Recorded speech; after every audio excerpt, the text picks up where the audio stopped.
aquí al coronel Mario Pazmiño. Él es conocido experto en seguridad, quien nos hablará justamente sobre las mejores propuestas de seguridad. Bienvenido, coronel, aquí a la 96.9. Muy buenos días, un cordial saludo para todos los oyentes de este prestigioso medio de comunicación. Gracias por su gentil invitación. Coronel, ¿cómo evitar estos temas? Acabamos de ver que dos videos justamente de aprehensiones de la Policía Nacional de presuntos sicarios. Ya no hablamos solamente de la delincuencia entre comillas común, que el robo del celular, el robo de una cartera, de una billetera. Ahora estamos hablando de cosas mayores, de sicariatos. La policía ahora detiene sicarios, no ladrones comunes. ¿Qué es lo que ha pasado? ¿Cómo ha trascendido este tema de criminalidad en nuestro país?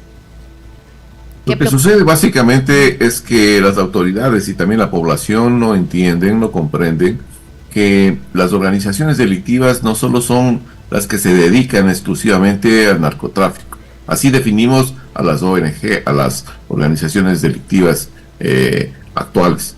No, cada una de estas organizaciones tienen subbandas o bandas pequeñas que se dedican a otro tipo de actividades que también fortalecen y financian la estructura más grande, la megabanda o el microcartel.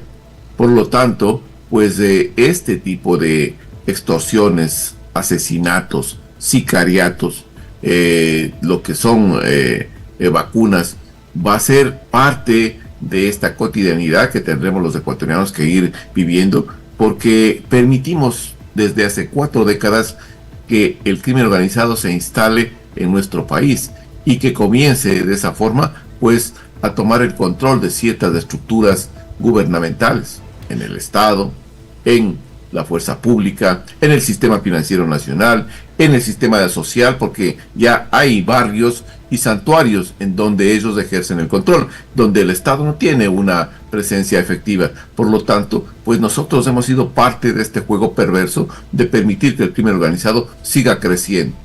Hace un minuto antes de entrar al aire, escuchaba una noticia que estaban ustedes pasando, de que moradores de un sector, ante el incremento de vacunas, han decidido pues trasladar sus negocios, sus pequeños negocios, hacia otros sectores que les rindan un poco más de tranquilidad para poder desarrollar sus actividades económicas.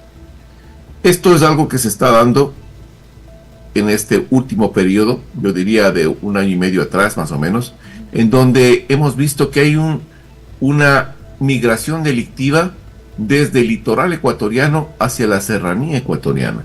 ¿Y por qué hacia la parte de las grandes ciudades de como Quito, como Cuenca, como Ambato, Riobamba? Porque la gente de la sierra no estaba tan inteligenciada, si cabe el término decirlo, sobre estas acciones de violencia que se venía desarrollándose en el litoral ecuatoriano. O sea, observaban como que el problema es solo de la costa ecuatoriana, del litoral ecuatoriano. Y eso no llegaba a la sierra. Mala percepción, por supuesto. En la sierra, en estas ciudades que acabo de mencionar, pues hay las condiciones perfectas. Primero, ingenuidad de la población. Segundo, elemento importantísimo, hay la cantidad de habitantes para poder mimetizar las operaciones del crimen organizado. Hay negocios en cantidades en donde no estaban siendo pues vacunados ni extorsionados, y es un nuevo campo de acción para las organizaciones delictivas. Hay también, por otro lado, pues empresarios, gente de dinero que vive en esas ciudades y que es más fácil pues secuestrarlo, hacer secuestros de express extorsivos que faciliten recursos para su causa. En definitiva, esta migración delictiva ha generado en la sierra ecuatoriana, en todo el callejón interandino, que se vayan incrementando. Voy a poner un ejemplo nada más para que tengan ustedes una idea de cómo ha evolucionado este problema. Hace 3 años atrás hicimos un análisis sobre los santuarios que tenía la ciudad de Quito. Habían 4 barrios en donde estas organizaciones comenzaron a posicionarse. En la actualidad hay 19 y en crecimiento. O sea, quiere decir que ya están desplazándose a otros sectores mucho más grandes y con mayor presencia y mayor fuerza. Ya hay acciones de sicariato. Han incrementado en Quito, por decirlo, la cantidad de secuestros extorsivos. Es de todos los días. El día de ayer se metieron a una clínica, dieron bala en el interior, ajustician en diferentes sectores. Esto es un clima de inseguridad que sigue creciendo a nivel nacional y básicamente creo yo que no se están tomando algunas acciones que deberían de tomarse por parte del gobierno. 7:49, coronel. ¿Ya estamos desbordados o corremos el riesgo de ser desbordados? O sea, de ya no poder reaccionar como sociedad con nuestras instituciones, dígase policía y fuerzas armadas. Hay un desbordamiento importante, pero yo no comparto, por ejemplo, el criterio de este semanario londinense, The Economist, que dice que somos un narcoestado. No comparto eso, porque para que un país sea considerado un narcoestado necesita tener ciertos indicadores, y esos indicadores de estar en un porcentaje del 75% o más. Creo que el país está camino a eso. Sí, indudablemente que está camino a eso. Vamos para allá. Pero lo importante es que el país se dé cuenta y pueda reaccionar oportunamente. De no hacerlo, esto pues va a ser sumamente grave, las condiciones que tendrá el país de aquí a futuro. Yo hace un día atrás hice un artículo sobre las mejores propuestas de seguridad de todos los candidatos, porque todos al momento en esta campaña, que es sui generis, porque todos hablan de seguridad, unos con conocimiento, otros sin tener la menor idea de lo que es la seguridad, otros sin tener un diagnóstico claro de la situación real del país, pues cada uno emite criterios. Nos sentamos con el observatorio al que pertenezco y realizamos un análisis pormenorizado de cada una de las propuestas para ver cuáles son ejecutables, cuáles tienen un verdadero sentido para reducir la capacidad de estos observatorios. Y en definitiva, hay 4 propuestas que son importantes. No digo que las otras no sean representativas, están ahí las propuestas, pero no tienen el impacto que requiere la situación nacional. La primera propuesta, la más sólida, es la del presidente Noboa, que tiene una visión mucho más clara de la problemática. La segunda propuesta es del señor Juan Iván Cueva, que me parece interesante, con sus 12 programas que tiene para reducir la delincuencia. Tercera propuesta está la de Carlos Rabascal, quien también tiene una visión interesante sobre cómo ir transformando la seguridad. Él habla sobre algunos aspectos, por ejemplo, el tema de hacer una depuración, él llama depuración de las fuerzas del orden para evitar la contaminación de las mismas. En sí, cada uno tiene algunas ideas interesantes. Y la cuarta propuesta es de Cucalón, que a mi criterio también es una propuesta interesante porque plantea nuevas alternativas que pueden ser viables, ejecutables dentro de un espacio de tiempo corto y que pueden darse. Sin embargo, de todo eso, todo depende también de un factor, y el factor es quiénes son los que van a ejecutar y quiénes son los que tienen necesariamente que rectificar este curso negativo que ha tomado la seguridad en el país. En otras palabras, son los asesores directos de ese presidente los que tienen que ser analizados para ver si es que esas políticas públicas de seguridad se van a cumplir. Caso contrario, pues seguiremos como estamos y más cerca de ser un narcoestado. Coronel, justamente usted decía que estas bandas, todo lo que pasa en los sicariatos, son bandas que alimentan a la organización grande, a los que hacen que les den el dinero. O sea, los robos son para alimentar y financiar a estas grandes organizaciones que por lo general vienen a ser del narcotráfico, ¿verdad?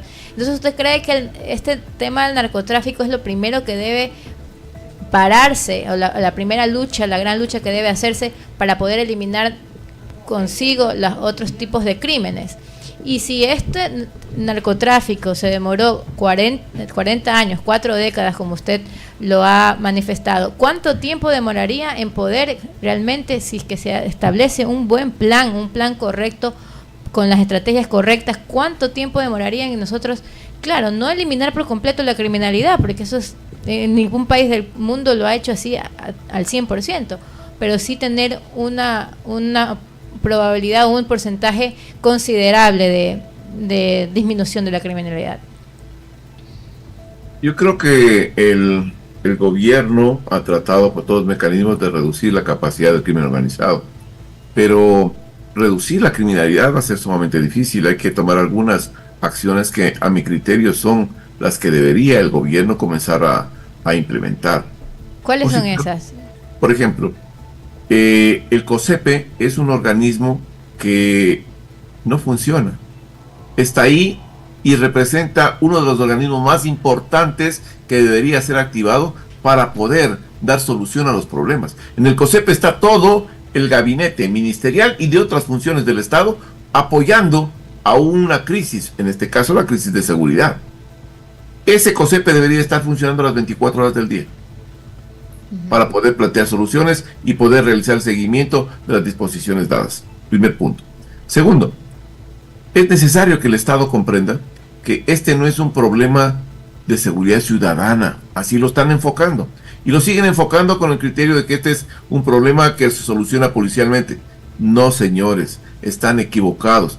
Este es un problema de seguridad nacional, porque los actores internacionales y nacionales están tratando de destruir la estabilidad del país. Se está comiendo la soberanía, el espacio territorial interno del país. Por lo tanto, esto es una cosa mucho más grande de lo que puede enfrentar una sola institución. Necesitamos complementar varias instituciones. Pero ¿qué pasa en un ambiente de incertidumbre? ¿Qué es lo que está haciendo el gobierno? Declara un estado de excepción, declara toques de queda. Eso no son efectivos. ¿Por qué no son efectivos? Porque no tenemos control territorial. ¿Y qué necesitamos para hacer eso? Presencia disuasiva permanente, que no es otra cosa que activar todos los sistemas de seguridad de una localidad y ponerlos a trabajar las 24 horas del día con patrullajes en ciertos sectores. Eso va a dar tranquilidad a la población. Eso va a permitir que la población comience a trabajar, que ya no se cierre sus negocios pequeños a las 6 de la tarde, sino que puede extenderse un poco más. Esto genera productividad y desarrollo. Es necesario, por otro lado, si tenemos nosotros el ingreso de droga desde la frontera norte, cerca de 850 toneladas, y por la frontera sur, cerca de 100 toneladas, necesitamos, pues, controlar eso. ¿Cómo controlamos? Con 2 fuerzas de seguridad, fuerzas de tarea conjunta en la frontera norte y en la frontera sur. Pero esa droga sale ¿por dónde? Por los puertos. ¿Qué debemos hacer ahí? Lo que debemos hacer allá es una militarización temporal de puertos por el propósito de erradicar lo que son las mafias que están controlando esos puertos. En definitiva, hay un sinnúmero de acciones que se tienen que tomar y que se tienen que hacer si no queremos que en poco tiempo pues nuestro país siga deteriorándose. La pregunta de usted me pareció interesante.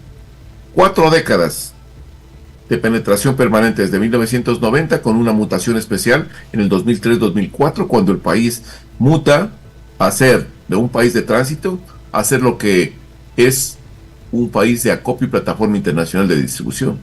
Posteriormente somos un país procesador sin ser un país productor. Y en la actualidad somos la principal plataforma de exportación de cocaína de la cuenca del Pacífico.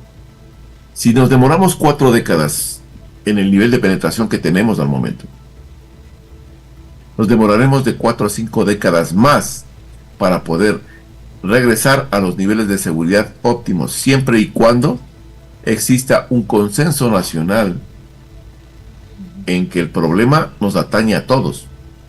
Partidos de izquierda, de derecha, de centro, donde ustedes quieran, organizaciones con diferentes tintes. Cuando pongamos por delante el país antes que los intereses partidistas y personales. difícil en la política ecuatoriana, pero ahí está la solución, ahí están los planteamientos. Otra solución que es viable es dejar de pensar que el problema se soluciona con incrementar policías y militares. No se soluciona. El problema se soluciona verdaderamente cuando pensemos nosotros que tenemos que realizar acciones sociales, mejorar la educación, mejorar la salud, mejorar las condiciones de vida del pueblo. Ahí vamos a cambiar el escenario negativo que tiene al momento pues la sociedad, y evitar el reclutamiento y también el financiamiento del narcotráfico. Usted decía otra cosa que me pareció interesante. El narcotráfico es el que mantiene estas economías ilegales. Es una parte importante, sí, pero hay otra que está saliendo y que en poco tiempo va a rebasar al narcotráfico. Es la minería ilegal, porque es más fácil contrabandear. Es más fácil sacar un kilo de oro a tantas toneladas de cocaína. Entonces es mucho más viable hacer ese tipo de negociación. No así con la cocaína, que es más cantidad o bulto que cantidades pequeñas. Entonces usted propone, una de las principales propuestas es también el control fronterizo y por los puertos, pero también eso requiere bastantes recursos, coronel, y recursos que el país a veces no tiene, o el gobierno no está capacitado y ha buscado ayuda internacional, pero realmente no llega tampoco, coronel. Hay ayuda internacional. Lo que necesitamos es el orientar adecuadamente esos recursos. No necesitamos, sí, capacitación, necesitamos tecnología, necesitamos financiamiento. Es correcto, porque el país no tiene esos recursos, ni tampoco tiene el tiempo necesario, ni la experticia necesaria. Pero todos estos elementos tienen que conjugarse.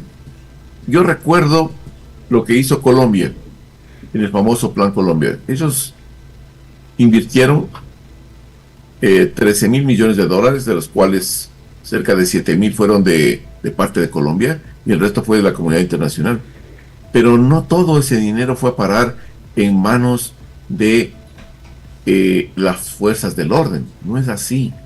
Solo el 30% de ese gran monto fue para fortalecer las Fuerzas Armadas y la Policía Nacional. El resto lo invirtieron en el tema social. Ahí está el éxito verdadero del combate al crimen organizado.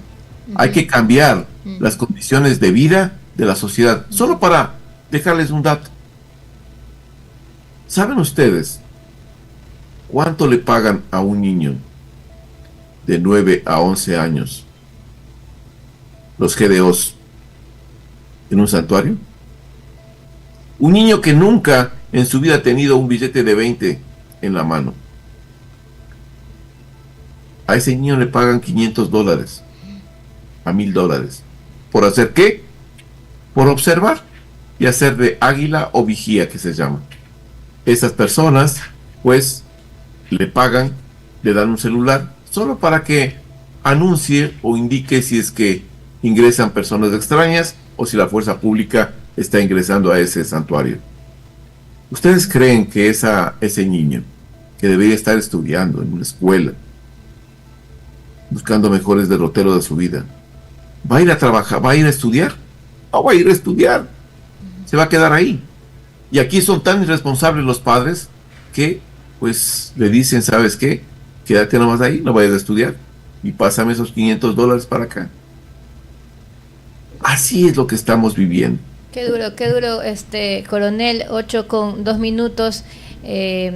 Antes de culminar la entrevista, que nos encantaría poder conversar con usted de mucho más tiempo, y le invitamos de una vez para una segunda entrevista, porque es un tema que le interesa a la ciudadanía y que es bastante importante conocer de su experticia, coronel. Quiero darle paso a mi compañera Diana Holguín, que se une al noticiero, para hacerle unas preguntas antes de culminar. Gracias, coronel. Sí, gracias, muchas gracias. Que tengo ya exactamente unos 3 minutos, no tengo más. Sí, de salida ya a otra entrevista. Sí.